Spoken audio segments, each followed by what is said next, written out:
જય શ્રી કૃષ્ણ મિત્ર, સ્વાગત છે તમારું મમ્મીની રસોઈમાં। આજે આપણે ફરાળી ચેલેન્જનો 8મો દિવસ છે, તો ફરાળી પેટીસ બનાવશું। ફરાળી પેટીસ બનાવવા માટે આપણે 3-4 બટેટા છે એ બાફા છે।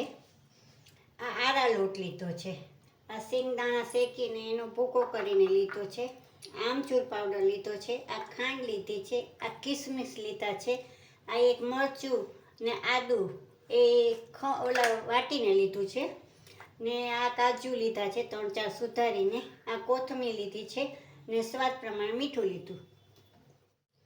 હવે આપણે આ બટેટાને ખમણી લેશું પેટીસનું ઉપરનું પડ કરવા માટે।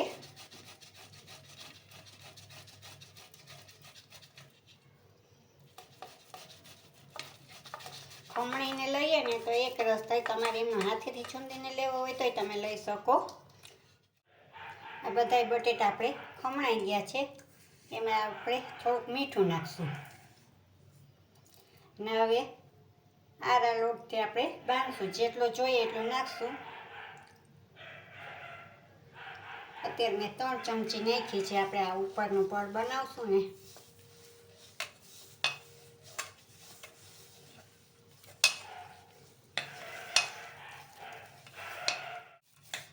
હવે આપણે જોઉં છો તમે ઉપરના પડનો માવો તૈયાર થઈ ગયો છે, અને જો હાથમાં લઈએ તોય ચોટતું નથી, આવી રીતના આપણો આ ઉપરનો પડનું તૈયાર થઈ ગયું। હવે અંદર ભરવાનો મસાલો કરી લઈએ।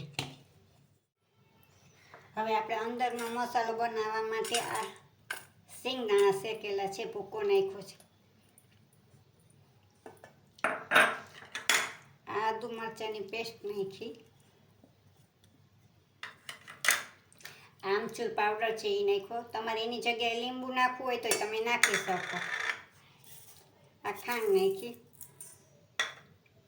હવે આ કિસમિસ નાખશું,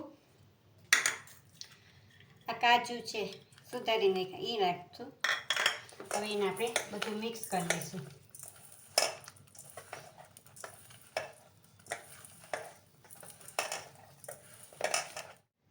હવે આપણે આ અડધું બટેટું રાખ્યું હતું એ હાથેથી પ્રેસ કરી નાખી દઈશું।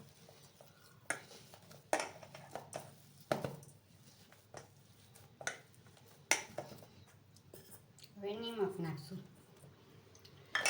ને ધાણા ભાજી, હવે બધું પાછું મિક્સ કરી લઈશું આપણે।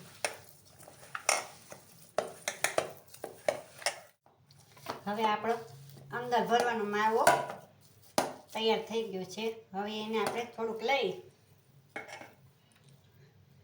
ને આવી નાની નાની આપણે ગોટી વાર લેવાની, બહુ મોટી નહીં, આ સાઈઝની। અંદર ભરવાનો મસાલો જો આવી રીતના આપણે ગોટી વાળી લીધી છે, બધી બહુ નાની નહીં કે બહુ મોટી નહીં। હવે આપણે આ લોટ બાંધ્યો તો એ લેશું,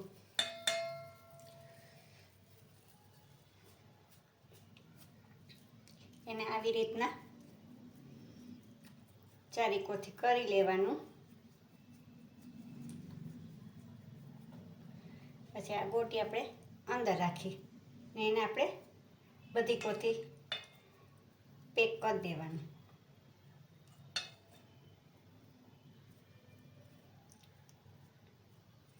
હવે એને આપણે ગોળ ગોળ વાળી લેવાનું।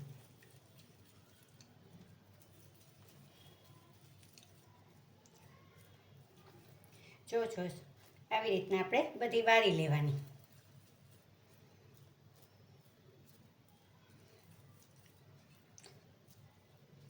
હવે એને આ પ્લેટમાં રાખી દઈશું।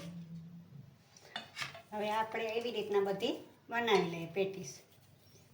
હવે આપણે બધી પેટીસ વળી ગઈ છે, હવે એને આપણે આરા લોટમાં રગદોળી લેશું, એટલે આપણે તળવામાં વાંધો ન આવે,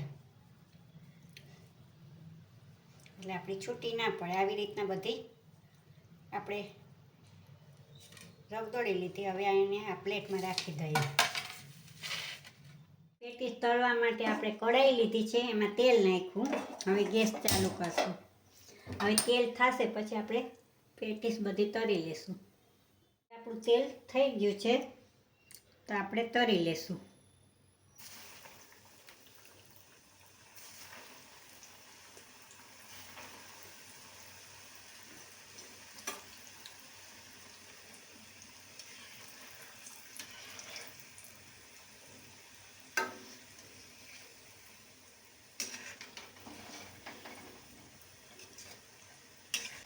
અને આપણે ગ્રીન ચટણી હારે ખાશું. તમારે દહીંની ચટણી હારે ખાવી હોય ને તોય બહુ સરસ લાગશે.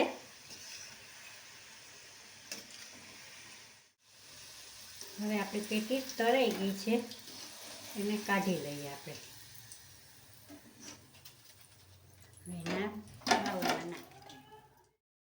હવે તૈયાર છે આપણી ફરાળી પેટીસ.